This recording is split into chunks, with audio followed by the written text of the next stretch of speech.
Okay, so we are saying that we have what is known as an import tariff. We also have what is known as an export tariff. And usually an import tariff or an export tariff is a duty that is paid on the imported commodity. And this tax, we are saying here that it is a duty that is paid on imported commodity or a duty that is paid on an exported commodity. If we are making reference to an export tariff, it is collected by the government, right? So that means that this duty or this tax is some source of revenue for the government. Hello? Hello? Hello, we can hear you. Yes, I had lost connection a moment ago, but I think I'm now back. Okay, so we were making reference to the fact that an import tariff or an export tariff is a huge source of revenue for the government, right? It is a huge source of revenue for the government, right? Because the government collects this as a tax. It collects it as a tax, and we know that taxation is the formal source of revenue for the government, but especially here in South Africa, income tax is a huge source. Okay, but now focusing on an import tariff, we are saying that it is a source of revenue for the government, and the primary concern of placing an import tariff is to maintain or to manage the balance of payment status. That's what we are saying. How are we managing? We know that specifically for South Africa, the levels of exports are greater. The levels of imports, I'm denoting imports by M, are greater than the level of exports. So how do we manage that? How do we manage so that we are able to maintain a balance of payment that is in equilibrium, right? So if we make reference to the current account, last time we said that the current account is a fundamental sub-account of the balance of payment of the BOP account. We said that the current account is a fundamental sub-account. So to manage the current account, we simply place a tariff, right? We simply place a tariff, and usually if we are referring to an ad valorem tariff, we can make an example that, let's say you are importing a car from France. You're importing those luxurious cars from France, and when the price is converted into our domestic currency in rands, maybe that car is worth 300,000 rand, right? So if we place an ad valorem tariff, which is a fixed percentage of the value of those goods you have imported. Let's say we place a 10% import duty, That means that at the end of the day, you are supposed to pay 330,000, right? For your car. So literally what we have done, we have increased the price of this car. We have increased the price of this car, and when it seems now to be so expensive, you can default to buy your car here in South Africa, because if you buy your car here in South Africa, you incur no import duty. So there is no other 30,000 additional payment you have to make. So in that manner, what are we doing? We are managing our balance of payment status, or we are managing our current account status. Because at the end of the day, these imports, they become so expensive, right? They become so expensive. And we know that a rational consumer always buy less of an expensive good. So literally, it means that the amount or the quantum of these imports, they have to decrease. So in that manner, we are trying to manage our current account, and at the end of the day, the level of our imports might be equal to the level of our exports, because we know that if we continue to experience a balance of payment deficit, we end up borrowing from the foreign world. Because what we are simply doing, when we import, if you are familiar with Keynesian presumptions of the leakages and withdrawals, as long as we continue to import, it means that we are losing money. Because when we import, if we import cars, a car is coming here in South Africa, but money is going out. And we know that as more and more and more we spend, we are creating employment in other countries. The economy is growing in other countries, because that's where money is going. And here in South Africa, we are only attaining goods. Okay. Is it making sense? Yes. Yeah. Okay, so now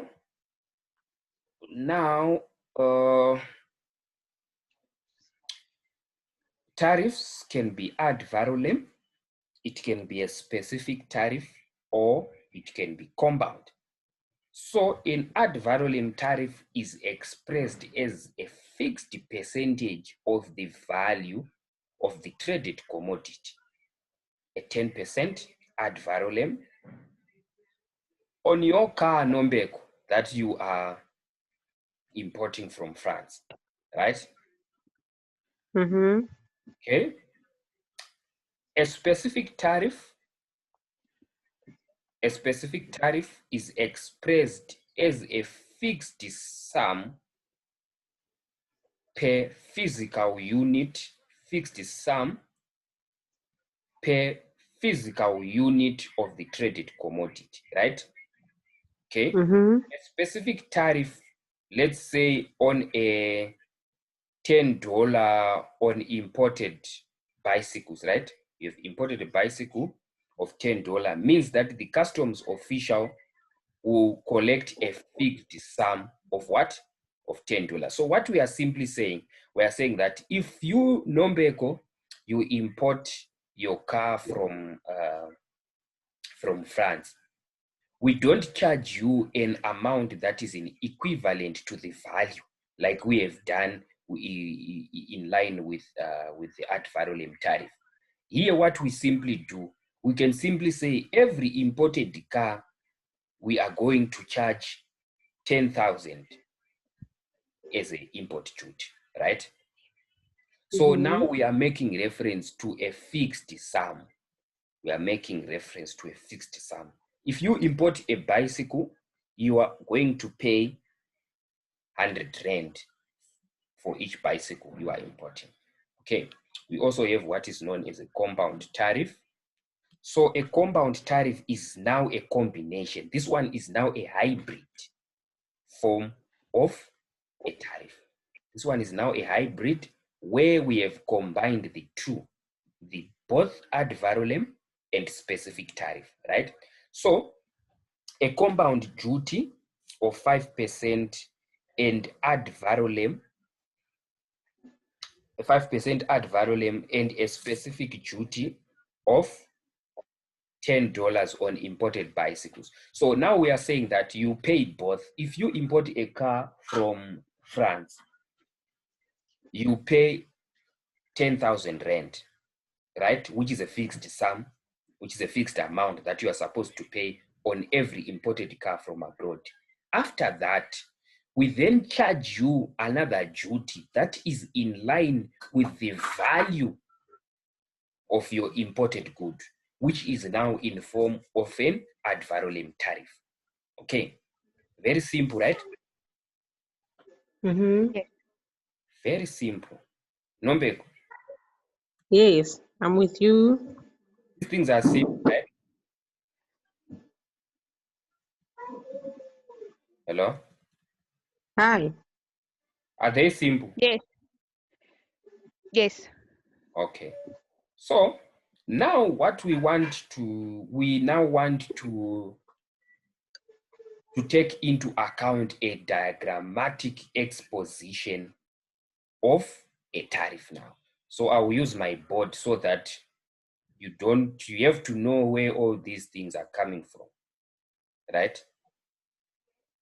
You have to know where all these things are coming from. So I'll use my whiteboard. I will use my whiteboard. Okay.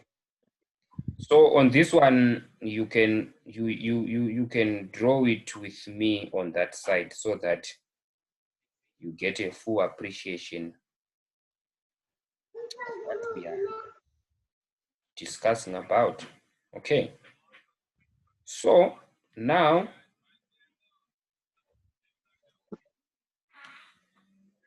on this axis, we have price.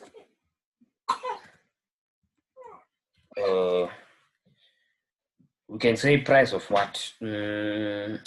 Price of steel. Let's say price of steel. I think in South Africa we import steel here. So you can say price of steel. Okay. Here we have quantity.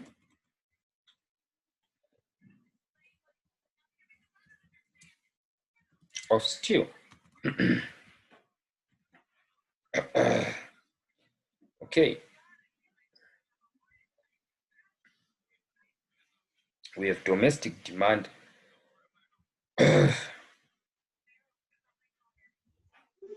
This one is domestic demand for steel, right? Here in South Africa. We have domestic supply, right? And Lynn? Yes. Yes. Mm-hmm. You are with me, right? Yes. Yes. We have domestic supply. So this domestic supply is the supply of steel here in South Africa. Here in South Africa, right? Okay. We also have world supply.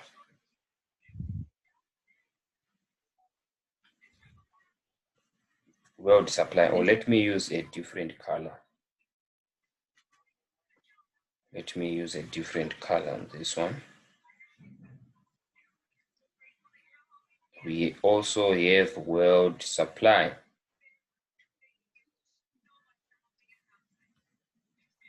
Okay.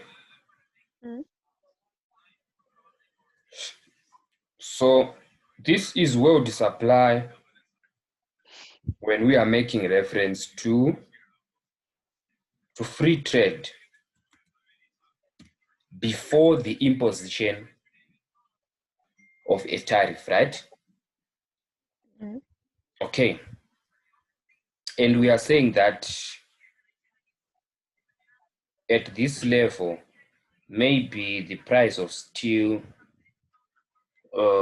steel is measured in what terms? Is it in kgs, in tons, or what? I'm not sure. Okay, so we can just say it's in tons then. Let's say it's going for 2,000 rand per ton.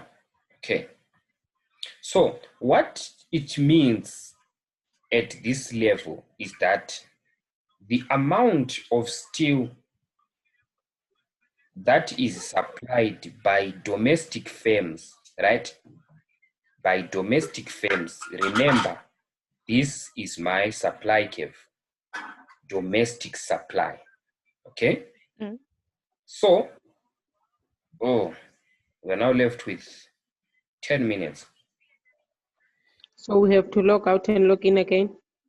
No, don't log out. When it goes off automatically, you can come in again. Okay, so this one Okay. is what? This one is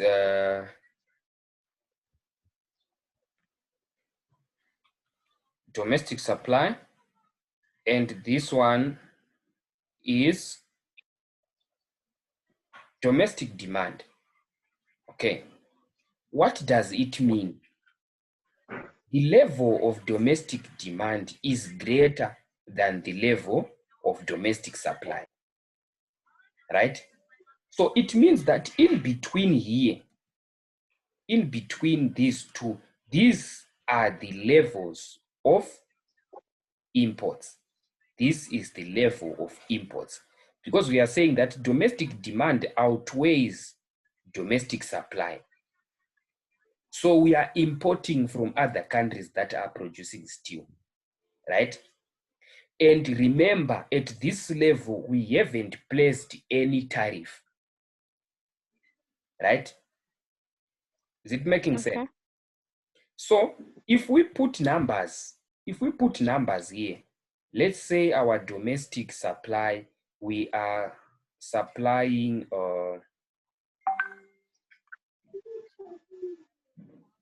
30,000 tons, right? That is only that we are able to supply, but the demand is around 60,000.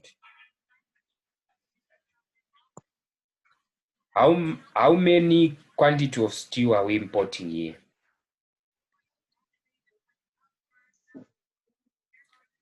Sorry, say it again. 30. Is it 30,000? We are importing 30. Exactly. Nombek, did you get it? No, I lost you. What were you saying? Okay. I'm saying that the level of domestic supply is at 30,000. But Okay. the level of domestic demand is at 60,000. So Okay. in between, that means we are importing, because our quantity demand, it outweighs our quantity supply. Quantity supply. Okay. So how much are we importing? Okay, 30. We're importing 30,000, exactly. Mm. Okay. So now if we go a step further of saying, no, the amount of imports that are being imported into South Africa, they are very high.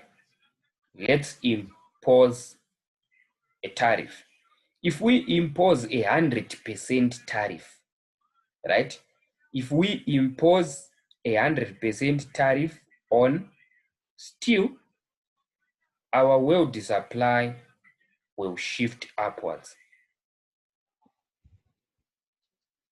Our world supply will shift upwards, and the price will increase by 100%. So what is the new price? 4,000, right? And this is now world supply plus T, which is a tariff. Okay, I'll just write it in full, which is a tariff. Okay, so we are now here. What does that mean? That means that if a tariff is placed, a tariff, it makes imported goods expensive, right? When these imported goods are expensive, it stimulates domestic production, because we know there is a positive relationship between the price of a commodity and its supply. Now making reference to a firm, what happens is supply will increase, right?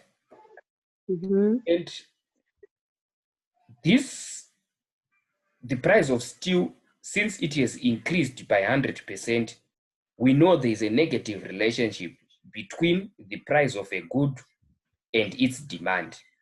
What is supposed to happen to demand? It is supposed to shrink inwards. Okay. So at the end of the day, the level of domestic supply is somewhere here.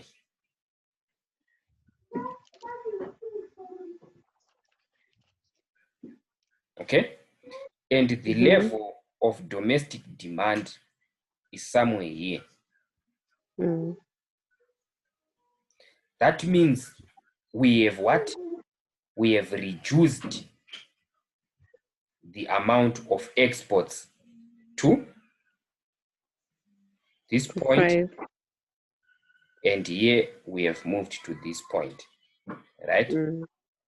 Let's say now here we are now on 40,000 and now we are on 50,000. What would be the difference now? 10,000. 10,000. Exactly.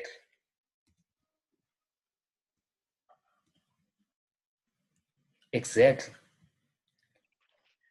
And this rectangle looks like a square though.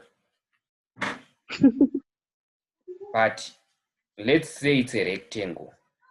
This rectangle is government revenue.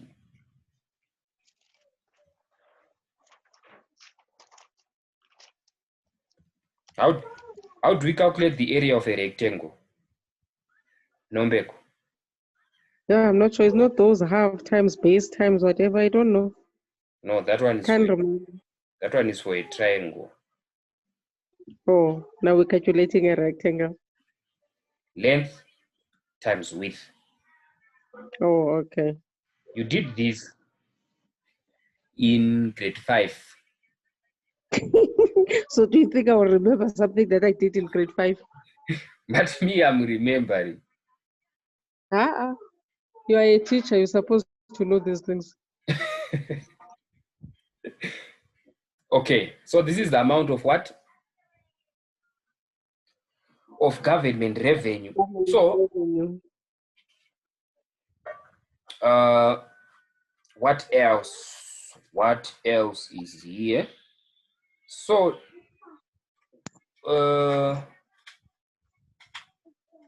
okay.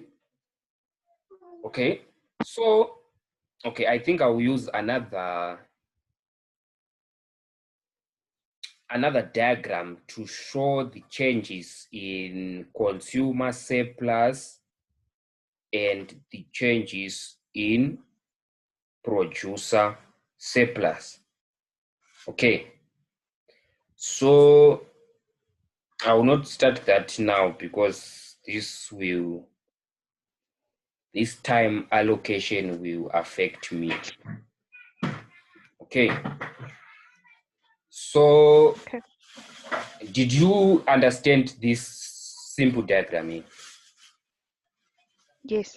It's very understandable, right? Okay. So let's go back to our notes. So that's what everything is here. What we did, we covered everything that is there. Okay. Consumption effect, production effect, trade effect, we did take a look on that. Revenue effect, we did take a look on that. The consumption effect and production effect, we shall take it into account on the consumer and producer surplus. I think it's somewhere just here. It's here. So we shall take this into account when you log in again. Now I see that there's less than a minute left now. Okay. So when you log in again, but I think